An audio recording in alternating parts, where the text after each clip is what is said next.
everybody, and welcome back to In The Box. It's season 3. It's had a lick of paint. We've got new kit, and we're out on the road again. We've got some fantastic guests, and we're teaming up with the Football Foundation for this episode because it's all about unlocking the potential of the power in your pitch. We are here in Leicestershire to meet Mowbray Rangers Football Club, as well as have a catch up with the Football Foundation and talk to our special guest, John Ledwidge, who is responsible for all things at Leicester Football Club to do with the grass. He is the man that creates those beautiful designs that we get to see at the King Power Stadium. We'll be getting some tips though that can help you and your Grassroots Football Club. But before we delve into the team talk, it's time for a new feature on In The Box. It's our scouting report, because we know there are examples of amazing work up and down the country, and it's time that In The Box recognise that. So Tom, tell us, who's been impressing you in the Grassroots community? So this week, because we're in Leicestershire, I got to visit Earlston Park, and across at Earlston Park, I got to meet this fantastic young volunteer called Callum. He's been involved at the club since he was 8 or 9 years old as a player, and he fell in love with the grass pitches that they've got there, joined their apprenticeship programme, and now maintains the pitches full time. And I tell you what, Charlotte, for this time of year, considering the weather we get in this country, the pitches looked absolutely fantastic. And it's all that thanks and down to individuals like Callum.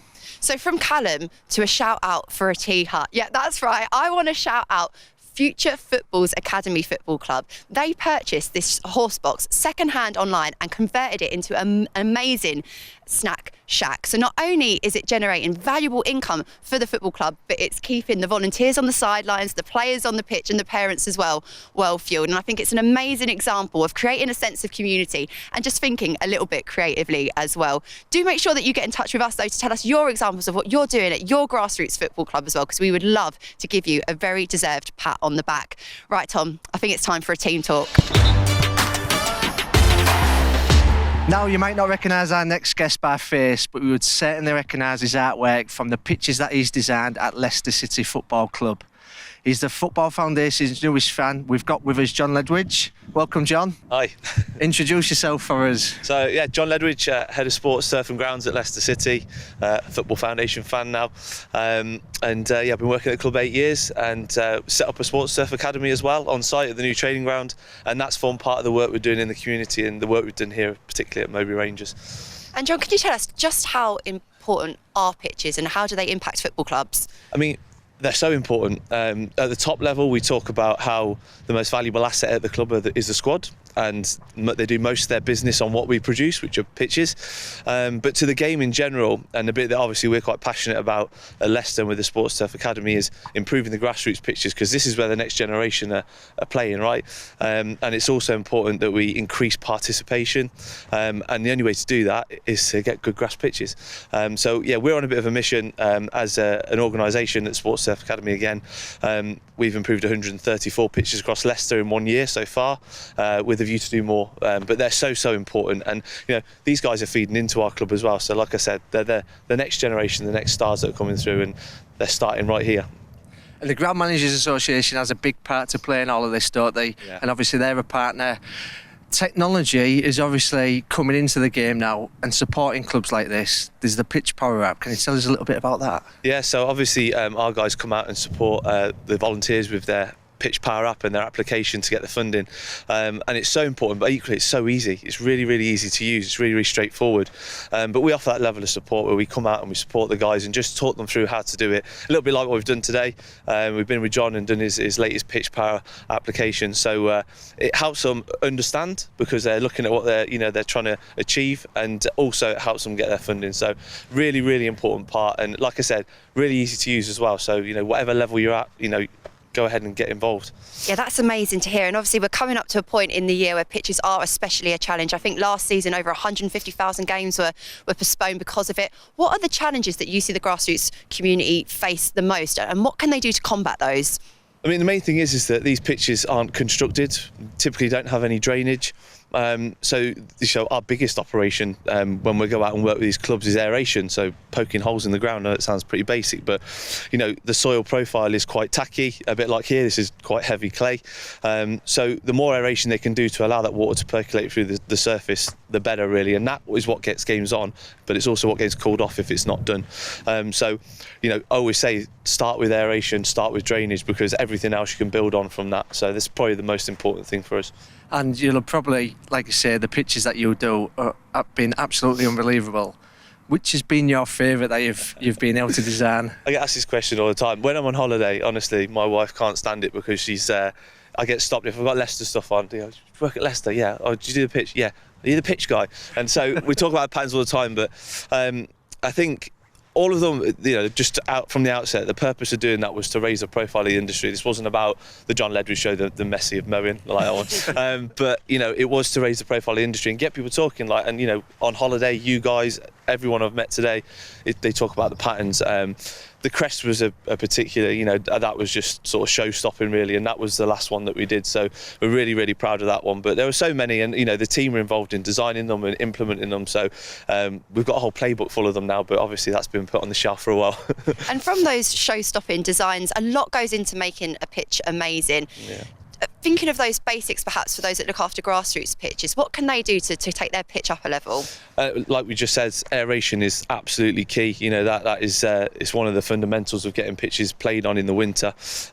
Silly as it sounds, regular mowing, you'll just increase that grass cover. You'll get it healthier by just regular cutting rather than letting it grow and then hacking it down.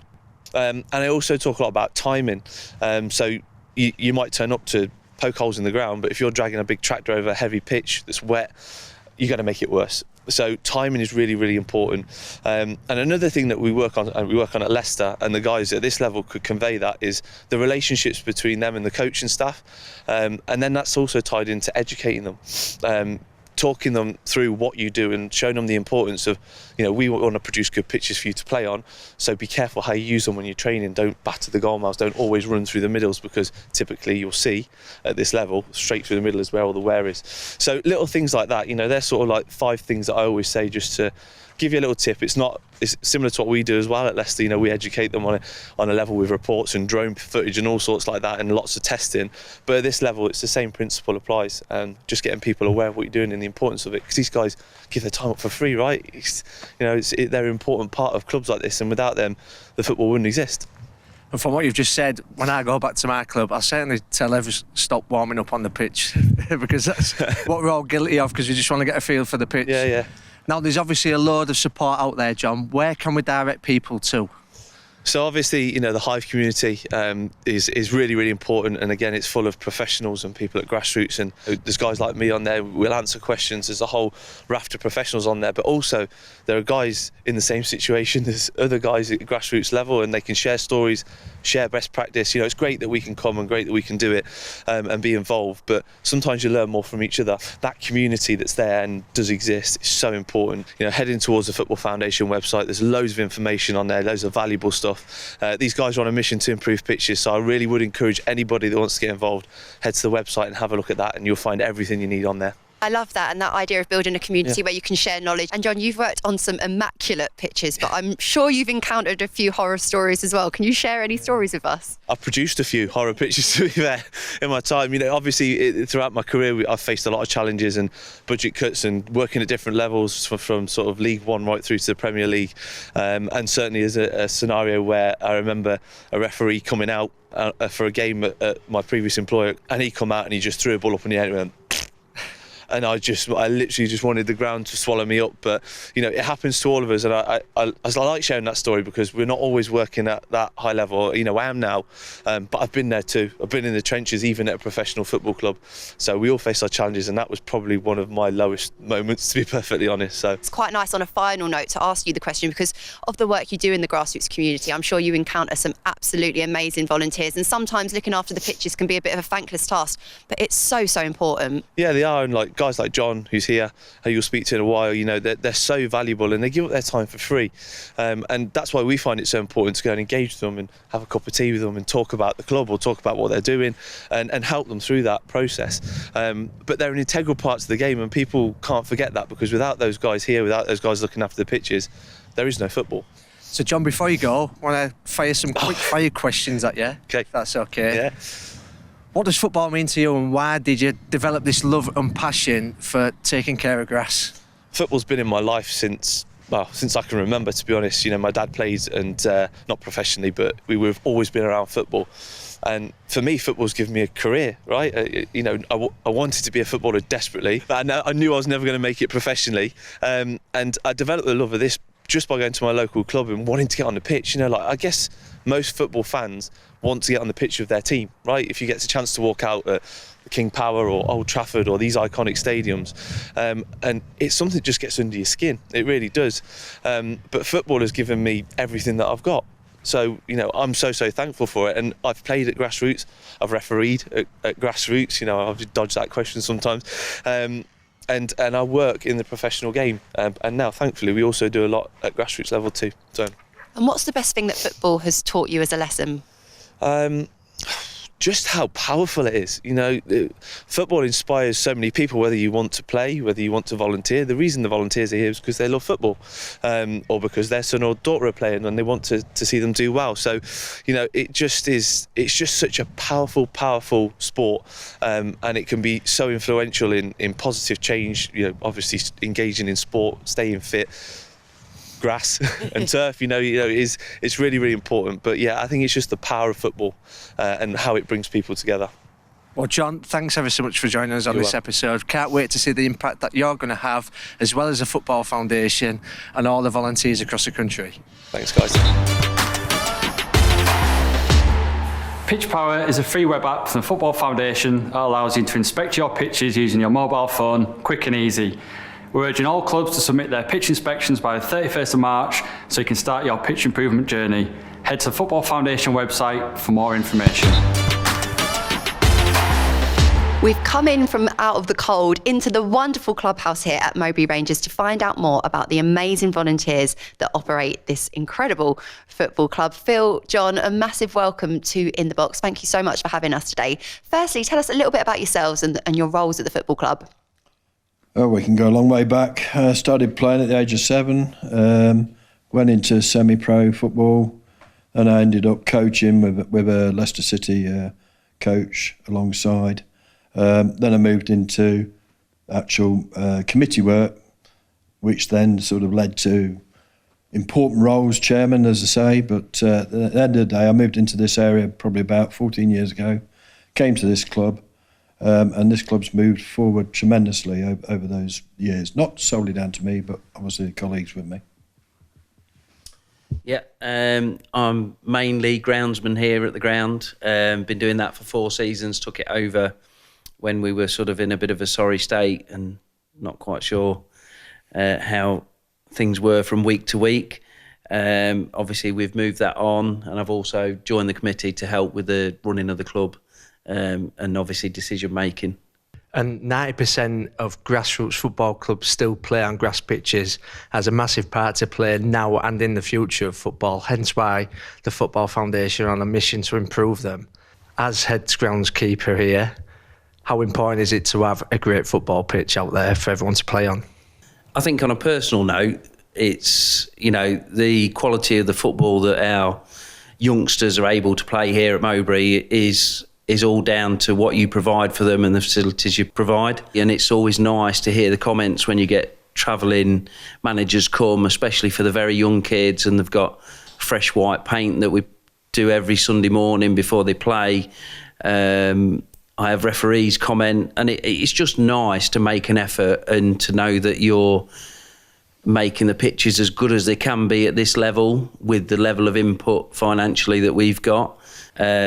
And having the funding from the Football Foundation and obviously investment and the time we invest ourselves, me and my other volunteer helpers, obviously have managed to improve that over a few seasons now. It's absolutely incredible what you've achieved over your tenure and your spells as volunteers here. Phil, every football club needs support and it needs help, and there are funding opportunities out there, and in particular I know the Football Foundation has really helped you achieve some massive things that have helped your football club progress. Yeah, tremendously, to be quite honest. We were lucky enough to have somebody on the committee that was dedicated to looking into grants, and hence we approached the Football Foundation for changes to the actual structure of this building and the usage of it. Still primarily football, but we wanted to make a larger public area for the members to come into. And through Football Foundation persuading us to go for the bigger picture, we ended up with something like we've got now. Other projects we've got in going are fences to secure the place, along with the equipment that we've got, and then portable goals. So really what we're doing is we're looking, as we've said, trying to make grassroots football as good as it possibly can be for the youngsters of the club. Obviously, Football Foundation's newest fan, John Ledwidge, has had a huge part to play.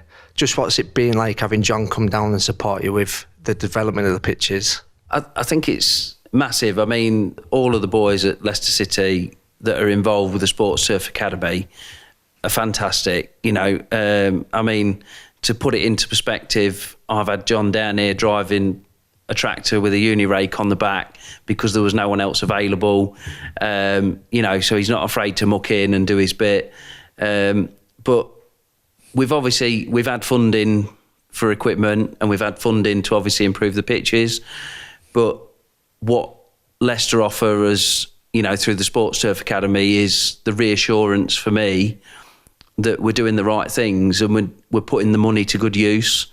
Having had 2 years of funding, we have sort of certain trouble areas which will be the same for many grassroots, especially junior football, where the majority of the football's played in the centre third of the pitch, where they really struggle.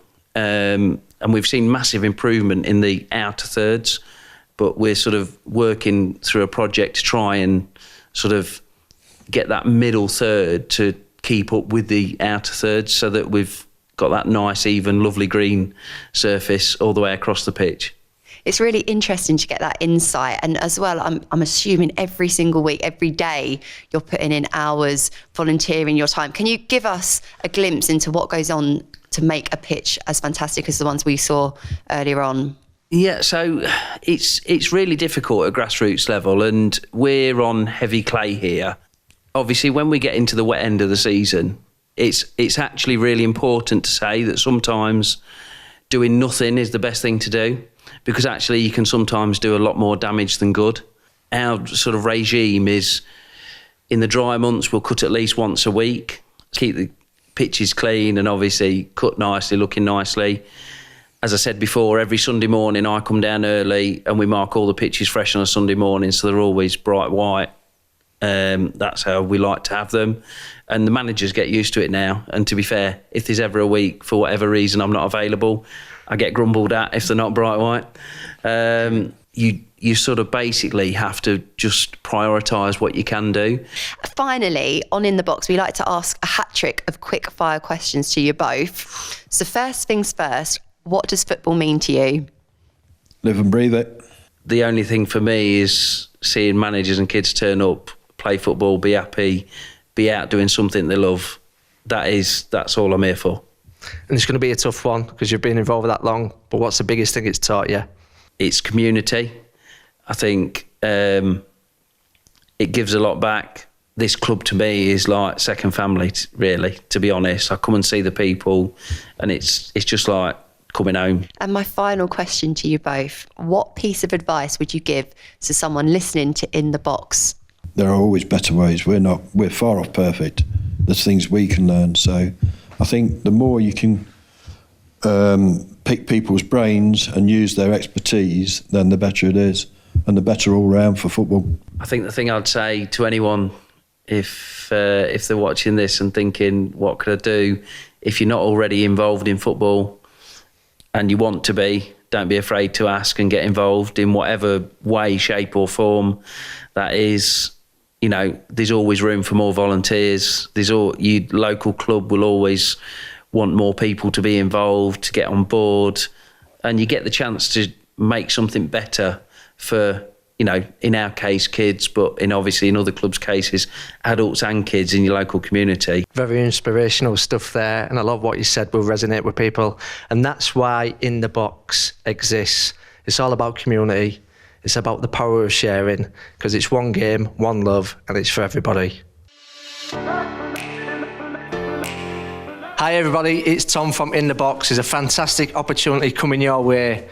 Carl Stanley, head groundsman from Wembley, could be coming down to your club to take a look at your pitch. All you have to do is submit an inspection on the PitchPower app by the 31st of March, and then drop in the comments to let us know when you've submitted that inspection.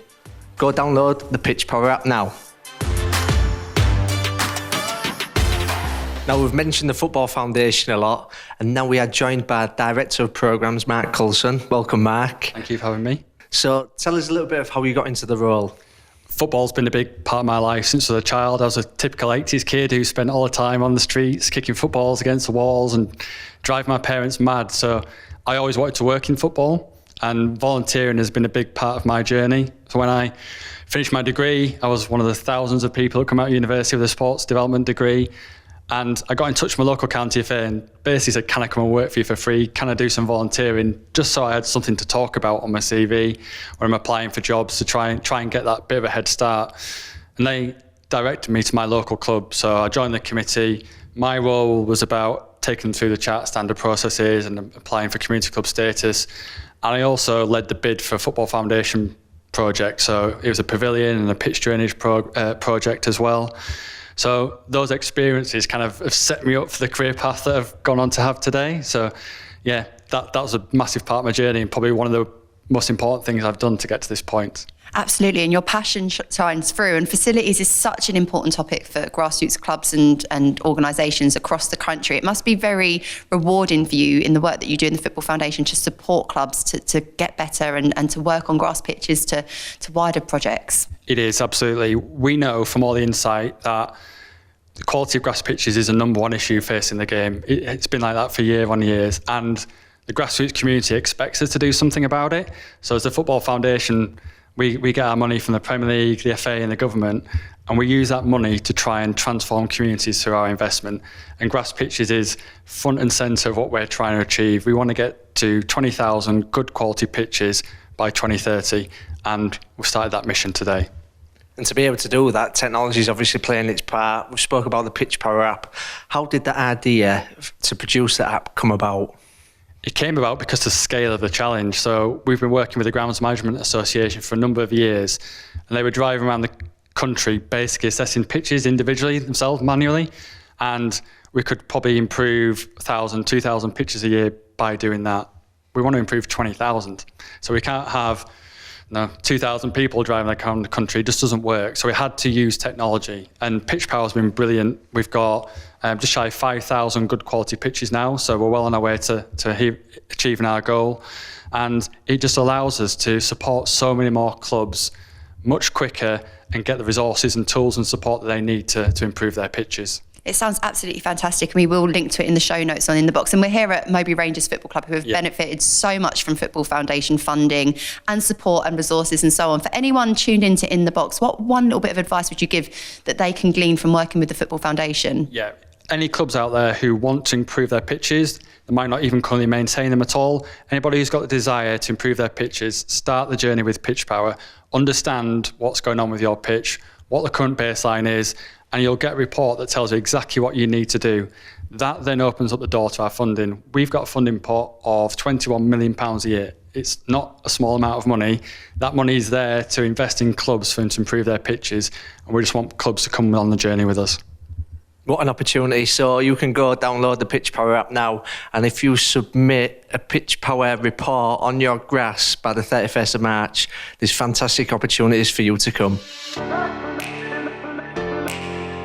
Hi, it's Charlotte from In The Box, and I've got a very special competition to tell you all about. It's that time in the season where every football club needs some more of these. So I've got 10 night footballs for your club to win. All you need to do is head over to In The Box, subscribe to the channel, like our latest episode, and leave a comment as well. That will enter you into the draw for a chance to win 10 Nike footballs. So what are you waiting for? Head over there now.